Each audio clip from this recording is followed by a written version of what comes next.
¿Qué tal amigos? ¿Cómo están? En Tony's Leyendas del Boxeo, como siempre, bienvenidos a este canal. Espero que sigan tomando su tiempo, que pueda suscribirse a él si no lo ha hecho y que pueda compartir esta información que tenemos para todos muy importante. Bueno, ¿qué fue lo que pasó?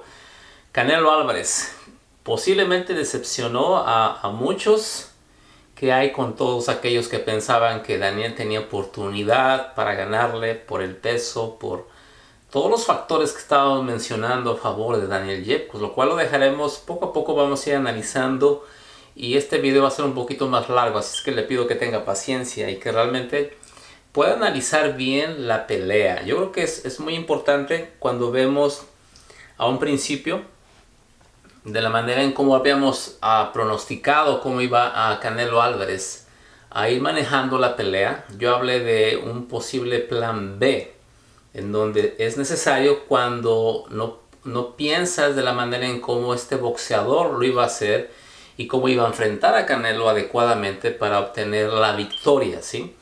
Yo mencioné, por los que no han visto mi video, cómo manejé la pelea que iba a hacer Daniel Jacobs para que pudiera ganar, sobrevivir de la manera en que tenía que hacer una defensiva de Floyd Mayweather, que sabe muy bien. Mencioné cómo maneja la cintura, los hombros hacia atrás, y eso fue lo que estuvo haciendo y le funcionó, por supuesto. Y tenía que conectar golpes, una frecuencia de golpes continua, como Erislandy Lara más o menos lo estuvo haciendo ante Canelo, únicamente con el 1 y el 2, lo cual lo fue así, pero con muchísimo menor interés. No le vi mayor interés a Daniel Jacobs teniendo una gran capacidad de lo que hemos hablado, la altura y el peso. Entonces fue muy importante para Daniel, que tenía que aprovechar. Sin embargo, vamos por el otro lado con Canelo Álvarez. ¿Por qué razón Canelo Álvarez, después de los primeros rounds, que es siempre normal que cualquier peleador tenga que adaptarse y posteriormente ir ganando terreno poco a poco y de ahí definir cómo es que yo voy a tener una mejor estrategia para darle vuelta a cualquier cuadro que se me pueda mover durante la pelea? Sin embargo, Canelo Álvarez estuvo haciendo una defensiva de la cual nos tiene acostumbrados. Un movimiento de cabeza, de cintura, que lo hizo perfectamente, moviéndose sin ningún problema. Eso es algo muy conocido, pero se vio de una manera más extraordinaria. Inclusive Julio César Chávez Sr. digamos, lo subrayó de la manera en cómo le gustó, cómo quebró la cintura y cómo quitó tantos golpes. Eso no es un avance ni nos extrañó, pero lo hizo de una manera más perfecta, porque Daniel Jacobs falló de golpes sin cantidad de golpes. Ahora, los jabs, qué importante fueron los jabs en los cuales Daniel Jacobs tenía más oportunidad de hacer, ¿sí? Y lo estuvo haciendo, pero estuvo fallando muchísimo. Inclusive hubo en varias ocasiones que ambos se echaban hacia atrás las cabezas por los golpes de jabs exactamente al mismo tiempo. Entonces, por ese lado, Daniel Jacobs no pudo puntualizar esa enorme ventaja. ¿Por qué? Porque Canelo Álvarez lo estaba haciendo al mismo tiempo. Entonces, no le funcionó el jab a Daniel. Al contrario, le estuvo funcionando un poco más a Canelo Álvarez. Me recordó mucho Canelo cómo estuvo manejando el jab Gennady Golovkin con todos sus peleadores, como lo hizo sobre todo contra David Lemieux, que acabó la pelea básicamente con un boxeador que no boxea. Entonces ahí fue donde aprovechó básicamente Triple G en ese estilo. Aparte de todo lo que pasó. Pero bueno, el jab no fue una arma letal ni tomó distancia para Daniel Jacobs, porque no tuvo la oportunidad de hacer puntuación. Porque Canelo Álvarez, y ahí hay algo en donde los dos, en lo personal, no estuvieron a la altura de todo lo que se estaba promocionando. Desafortunadamente, yo sé que en el pesaje hubo ese problema, pero recuerden que ahí no pasa nada. Ahí solamente, para los que más o menos entendemos este asunto, Daniel enfrentó y vio a Canelo cuando se subió a la báscula, porque estaba totalmente nervioso. Pero eso lo vamos a hacer a un lado, porque lo importante era en el ring. Y ahí es en donde yo siempre menciono. Se van de espaldas todos los peleadores que subestiman a Canelo Álvarez. En Daniel no era tanto subestimar, porque él sabe que enfrentar a Gennady Golovkin por 24 horas, por 24 rounds y sobrevivir de una manera después de los 12, 13 hasta los 24, Canelo Álvarez mejoró muchísimo en contra de un peleador frontal que sabe cortar completamente el ring perfectamente. Sin embargo, Canelo Álvarez pudo mostrar que cuando alguien va hacia él constantemente es un excelente boxeador y que contragolpea. Cosa que yo esperaba de Daniel Jacobs, que por lo menos boxeara, como no es una sorpresa, pero más sin embargo estuvo limitado, estuvo muy miserable en el sentido de ser agresivo, le faltó. Ahora, por el lado de Canelo, ustedes me preguntan, bueno, Canelo, ¿por qué no? Bueno, Canelo, yo lo he mencionado, no es un peleador aguerrido que se va contra los peleadores o que corte el ring y que los pueda mantener en las esquinas. No tan así, pero sí yo esperaba un poco más de Canelo Álvarez. Es que por ese lado también yo le puedo decir, fue miserable Canelo Álvarez en toda la pelea, pero me refiero en cuanto a momentos que requería, en donde él tenía que hacer las fintas perfectas para poder meterse más ante Daniel y golpearlo. Yo no estoy de acuerdo con eso de que Daniel era peligroso. O sea, obviamente todos los peleadores son peligrosos, pero Daniel no lastimó en ningún momento a Canelo Álvarez. Algo pasó en Canelo Álvarez que no pudo ser más agresivo, que no lo es, insisto, pero Daniel Jacobs no le dio la oportunidad en el sentido de que fue un peleador muy elusivo. Estuvo moviéndose en el ring todo el tiempo. Vuelvo a insistir, no era sorpresa que iba a suceder eso, pero obviamente no tenía que usarlo durante toda la pelea. Y eso fue una razón por la cual Canelo Álvarez no pudo meterse más, porque nunca Canelo va a buscar a los peleadores. Siempre es todo lo contrario, o que la pelea se dé choque a choque. Ahora, aquí hay algo que yo quisiera puntualizar por lo que estuve analizando. Por algo me gustó verla con José Eduardo, con Juan Manuel Márquez, Julio César Chávez Senior y con David Faites. Algo muy muy importante que puntualizaron todos en general. Obviamente Juan Manuel Márquez está en unas cosas acierto, porque no todo lo que dice Juan Manuel no va a ser verdad, por el hecho de que le tenga mucha envidia a Canelo Álvarez. Pero para variar, Juan Manuel Márquez, él cree que Daniel ganó la pelea, básicamente, o que el empate estaba bien, que se pudo haber ido para cualquiera. Ya desde ahí vamos a hacer a un lado a Juan Manuel Márquez, pero sí puntualizó cosas muy importantes, que tenía que tener más frecuencia de golpes, lo cual obviamente no era posible hacerlas porque Daniel no estaba ahí. ¿Sí me explico?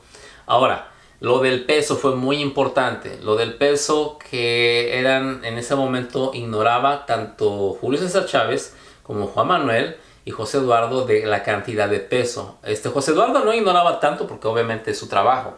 Él sabía que llegó a 185 libras, lo cual ignoraban hasta que David Faitelson les dijo no. Investigó en ese momento y ahí está la estadística de 186 libras que subió Daniel Jacobs, y Canelo Álvarez 175 libras. Son 11 libras de diferencia. Por eso no es sorpresa tampoco. Sabíamos que iba a llegar ese peso. Y muchos han mencionado que Canelo iba a subir a ese peso. Pues no fue así. Ahora, esa fue una razón por la cual obviamente la pelea se veía muy dispareja. Y por primera vez David Faitelson mencionó la exageración del cuerpo óseo, de cómo se veía la masa muscular o el tamaño, pues. No tanto los músculos, porque ambos tienen, sino el tamaño exagerado en la cual Daniel Jacobs subió. Ahora, ¿cuál es la razón que yo veo en esos momentos que Daniel Jacobs no quiso enfrentar a Canelo? Ahí es en donde se parten varias cosas. Una de las que yo siempre he estado mencionando, Canelo Álvarez pega duro, pega muy muy duro, y está la base más clara, o para afirmar que golpea duro. No lo vamos a decir en Rocky Fielding, no lo vamos a ignorar, por supuesto. Sabemos que no boxeó y no es un boxeador fuerte, aunque es más pesado, 168 libras, que pudo llegar a las 185 igual que Daniel, pero obviamente fue como más o menos un movimiento fijo, pero con un golpe se dan cuenta cómo dobló a Rocky Fielding. Ahora vamos más tapada line, vámonos con Gennady Golovkin. En el octavo y en el noveno, Canelo Álvarez casi me va sentando, obviamente en estos signos, a Gennady Golovkin. ¿Por qué? Porque pega duro Canelo Álvarez. Y esa es una de las razones que yo sigo y debo de seguir puntualizando en que Daniel Yepko, si acaso no se atrevió a enfrentar a Canelo Álvarez como lo hizo contra Gennady Golovkin, ¿por qué? Solamente pregúntese, ¿por qué Daniel no pudo enfrentar o no quiso enfrentar a Canelo como lo hizo con Gennady Golovkin? Si se supone que Gennady golpea más duro, ¿sí? Y es más agresivo. Ahora, Daniel estuvo buscando mucho más a Triple G. Lo estuvo enfrentando más, tanto en el centro del cuadrilátero, todo en el centro y en las cuerdas. Obviamente fue tirado por Gennady porque sabemos que Gennady es un peleador agresivo. Entonces esa es la razón y la enorme diferencia, el por qué Canelo Álvarez, insisto, para mi gusto Canelo Álvarez no se vio limitado, sino simple y sencillamente no pudo él contragolpear o hacer la pelea que todos esperábamos porque Daniel estuvo muy elusivo.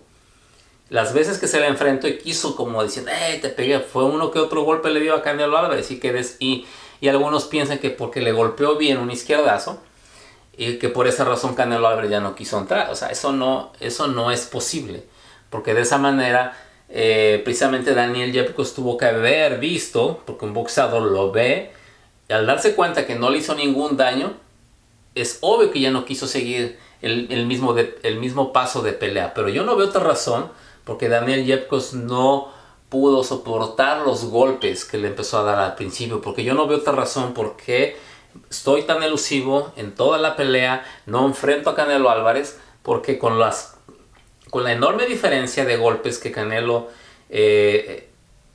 lanzó en contra de Daniel Yepko, que fue la mayoría, pero fueron mayor acertados. Entonces, de esa cantidad de golpes, como digamos limitadas, a comparación de unos que botan hasta 900 golpes en una pelea, o sea, es loco, ¿no? Sin embargo, se dan cuenta cómo le dejó el ojo a Daniel Yepko. O sea, eso significa que Canelo Álvarez pega muy duro, y esa es una de las razones que sigo insistiendo. Por eso es que Daniel tuvo que correr, no llamémosle correr, tuvo que boxear y caminar demasiado en el cuadrilátero, y por esa razón se vio muy miserable y la pelea no pudo ser tan efectiva como debió haber sido. Por eso es que Canelo Álvarez nos dejó a deber el hecho de no poner en aprietos a Daniel Yepko, que lo hizo en un golpe que le puso, me lo estaba trastabillando, y Canelo regularmente, aunque ve eso, no se les va encima, y eso es algo que yo no entiendo de él, pero así es el boxeador. Sin embargo, déjeme saber qué piensa. Hay que seguir hablando y analizando qué es lo que va a suceder. Lo cierto es que Daniel se fue muy limitado. Él mismo dice que iba a recorrer las grabaciones de la pelea porque él no está de acuerdo, él cree que ganó. Entonces ahí vuelvo a insistir, ahí es donde está la polémica, muy clara. Dense cuenta de la cantidad de golpes que recibió Daniel y cómo quedó.